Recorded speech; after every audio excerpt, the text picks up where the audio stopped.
بسم اللہ الرحمن الرحیم۔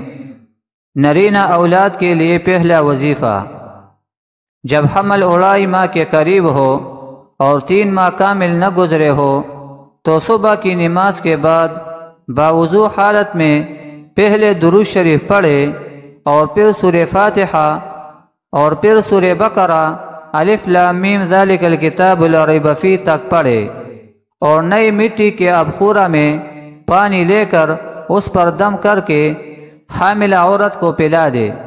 7 دن تک یہ عمل کرے، انشاءاللہ لڑکا پیدا ہوگا۔ مجرب عمل ہے۔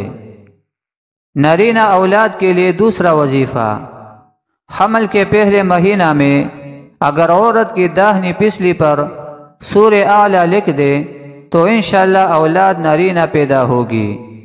نرینہ اولاد کے لیے تیسرا وظیفہ: اوائل حمل یعنی تیسرے مہینہ شروع ہونے سے پہلے عورت کی ناف پر ہاتھ رکھے اور عورت چت لیٹی ہو تو ناف پر ہاتھ پھیرتا ہوا مندرجہ ذیل دعا 3 مرتبہ پڑھے: اللہم ان کنت خلقت خلقا فی بطن هذه المرأة فکونہ ذکرا وسمیہ احمد ومحمد بحق محمد حبیبک ونبیک ورسولك صلی اللہ علیہ وسلم فإنك تعلم ولا أعلم وأنت علام الغیوب رب لا تذرنی فردا وأنت خیر الوارثین۔